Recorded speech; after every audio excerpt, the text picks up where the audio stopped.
Welcome to the lecture of Python for Data Science. In this video lecture, we will cover the topic that is the Networkx library in Python and introduction to beautiful soup.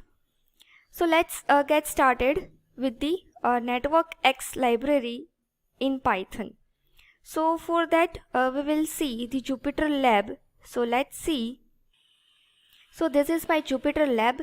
Previously we have seen that we have stored one file whose name is networkx.ipynb, that is my IPython notebook file, and we have installed the networkx library in the command prompt by using the pip space install space networkx, this particular code, that is the pip space install space networkx in the anaconda prompt.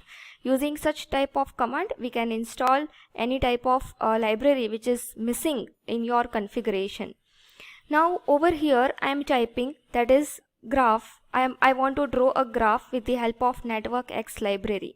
This networkx library is specially used to draw a graph like a network, whether it is the complete directed graph or the undirected graph. So this particular graph are very useful for the social media analysis.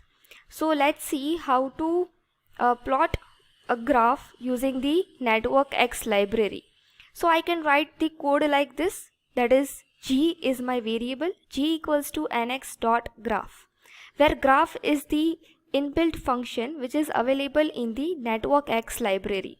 So I am writing nx.graph because nx over here is my alias. If you do not want to make use of the alias, then you can directly write, that is networkx the complete name dot graph. For that I have to remove the alias from the import statement. So I am removing the alias and I am directly writing a networkx.graph. So let me correct it. My spelling is somewhat wrong. So I am writing networkx.graph.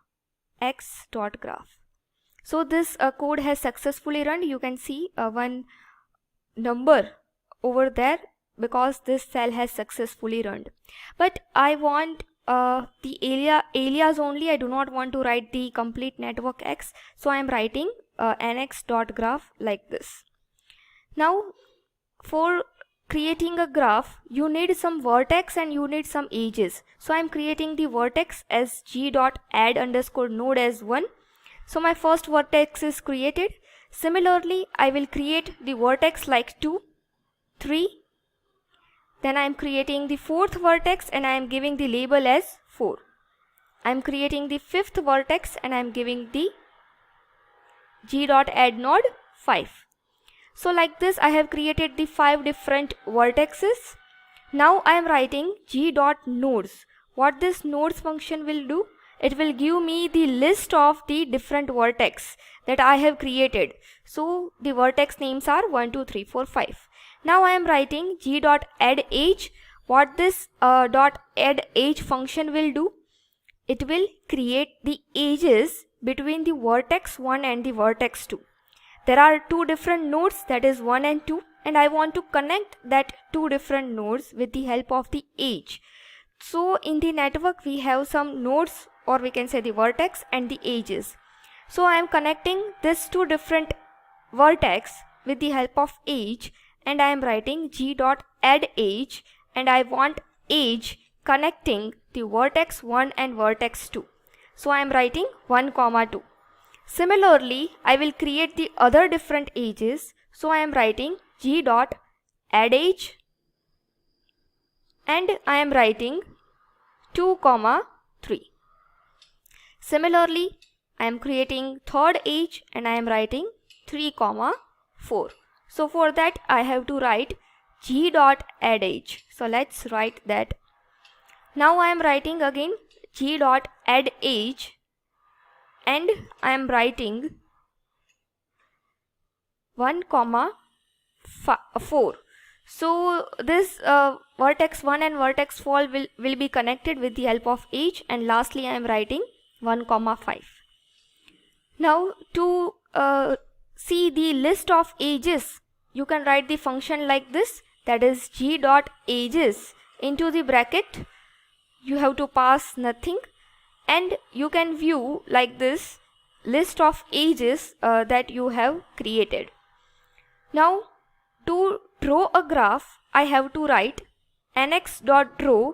This draw function is inbuilt in the Networkx library, and as an argument of the draw function, what I have to pass? I have to pass my graph variable. What is my graph variable? I have created previously in the above statements that my graph as g. So I am writing nx.draw, and in the draw function as an argument you have to pass the graph variable. So I am writing g. So you can see over here that this is your output. So every time this output will change, it depends on the computer system. So every time if you are running the same cell multiple times, then you will get the multiple design of the graph.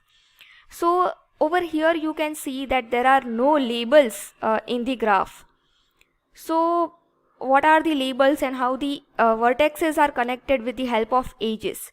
To know that, you have to write one second argument, that is you have to write with underscore labels, and I am giving as value as true. Then you can see, now you can see the vertex is showing the numbers that 1, 2, 3, 4 and 5, and how this vertex is connected. So based on the above ages, that is 1, 2. So 1, 2 is connected, 1, 4 is connected, 1, 5 is connected, 2, 3 is connected, and 3, 4 is connected. So this is how my graph looks like. So this is my one particular graph. Now what I am doing is I am creating another graph, and I am giving it as the variable z, and I am writing z equals to nx.complete graph. I want a complete graph with 10 different vertices. So complete graph means each node is connected with every other node. That means the complete graph. So I am writing z.nodes, which will show me the total number of nodes or vertices used in my graph. So as I have mentioned above the 10, so which different vertices will be used? It will be used as 0, 1, 2, 3, 4, 5 up to 9. Like this, the 10 different vertices will be used for the complete graph. Then I am writing z.ages. So this z.ages will give me the list of ages in the complete graph. What is complete graph? Each node is connected with every other node. So if you are considering a combination of 10 different friends and each friend is connected with every different friends, then you will get the ages or the links as 45. So this is your homework. This is the simple task that you can calculate it. So these are the different ages that you will get in the complete graph, that each node is connected with every other node. You can see over here 0 is connected with 1, 2, 3, 4, 5 and up to so on. Similarly 1 is connected with every other nodes. So this is the 45 different combinations. So if you want the number of nodes in the graph, then which function we have to write? For getting the number of nodes in the graph, suppose I am writing z.nodes. So this z.nodes function will give the list of the nodes, that is we are using from 0 to 9. But if I am writing z.order, then it will give me the total number of nodes. So total number of nodes is 10. Now I want the number of ages which is in the graph. I want the total number of ages. So for that I am writing the function, that is z.size function. So this particular size function will give me the total number of ages. How many different combinations of ages are there? It is 45. Now to draw the graph, I will simply write nx.draw. Into the bracket I will write z, because z is my variable which I have created previously. So this is how your graph looks like. It is the graph with 10 different nodes which is connected with every other nodes. So when you run this particular cell multiple times, then you will get the different designs of the graph like this. So in every design there are 45 edges and the 10 different vertices. Now to save this image, you can make use of the matplot library. So I am writing plt.save figure, and into the rounded brackets, that is in the double inverted comma, you have to pass the file name that you want to store this image with, what name. So I am writing graph underscore graph with 10 nodes, that is graph underscore with underscore 10 nodes dot png. Then you can click on the folders and you can view over here that your file is saved with this particular name. So let's see that. See, you can see over here that is graph with 10 nodes is created. You can download it from here by right clicking on it. So you will get some folder like this. You can click on show in folder and you can view the graph like this. So this is what the graph with 10 nodes is, and it is saved in your hard disk. So it is present in my downloads folder. You can also open in the Jupyter Lab like this by just double clicking on it, or you can right click and then you can click on open. Now what I am doing is, instead of 10 nodes, I am creating the complete graph with 100 nodes. So I am passing over here, that is nx.completegraph, and I am passing, instead of 10, I am passing 100. Now I am writing z.nodes and I am running this cell, so I will get the output as from 0 to 99, because there are now 100 different vertices in my graph. So let's see that. So this is what my 0 to 9 vertices are. Now comes z.ages. So how many total combinations are there? You can see there is so long combinations. For the 10 nodes we have 45 combinations, then for the 100 nodes how many combinations are there? So let's see that how many combinations are there. We can't calculate this long combination. So now I am writing z.order, it means total number of nodes. Z.size, it means the total number of edges. So edges is 4950 different edges are there. Now to draw the graph, nx.draw into the bracket, you have to pass the z variable. Now let's see how this graph looks like, and I am storing this or saving this figure in the file named, that is graph with 100 nodes.png. And this is what my graph looks like. It is very dense. So this is what my output is. It is showing the black color, but it is really the edges. You can see over here that it shows this particular on the left hand side folder. It shows me the graph with 100 different nodes that I have saved. That is my .png file. If you enlarge it, then you can see the complete name with .png as the extension. It is also showing the last modified time. So some seconds ago this file is saved. You can open the file. You can right click. You can open the file like this. Then you can delete it if you do not want. You can rename it.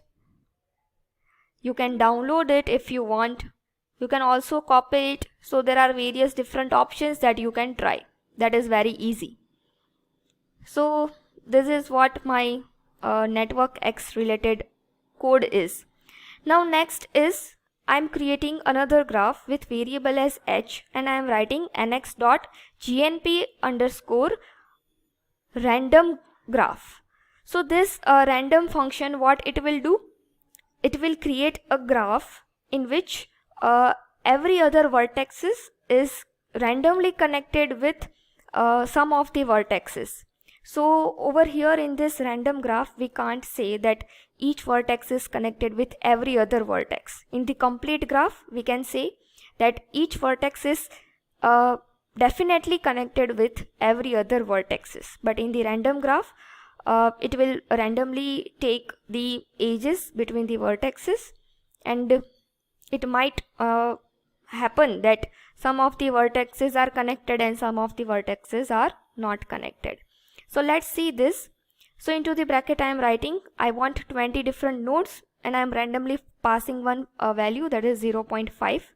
So for 20 different vertices, my graph will be drawn. So I am writing nx.draw which graph I want to draw, h I want to draw. So I will write nx.draw h. So this is what my graph is with 20 different vertices, and it is randomly connected with each other. So you can see over here that each and every vertex is not compulsorily connected with every different vertices. There are some space in between. You can see over here that these two vertices, that is this vertex and this vertex, are not connected with each other. In the complete graph, both the vertices will be connected to each other. So every time when you run this particular cell, you will get the different output in different combinations. Now let's see the Beautiful Soup. So what is Beautiful Soup? It is a Python package for parsing the HTML and the XML documents. So how this is helpful? It is helpful for the web scraping. Now what do you mean by web scraping? Web scraping, which is also known as the web data extraction or the web harvesting. So in short, the web scraping provides the way to the developers to collect and analyze the data from the internet. So whatever the website you have, if you want the HTML content of that particular website, that concept is called as the web scraping. And over here we have to see the web scraping with the help of Beautiful Soup library. So why the web scraping is useful? It is useful for the research purpose, for the SEO monitoring, that is the search engine optimization. For the search engines it is useful, and it is also useful for the sales marketing and the product prices and the popularity comparisons. You must have seen some of the websites which is comparing the two different products from the two different websites. So how they are doing? They are doing the web scraping. That means they are collecting the data from the websites and then they are doing the comparisons. So this is what is called the web scraping is. So we will see the web scraping related code in Python in our next lecture. So keeping it till here, thank you all.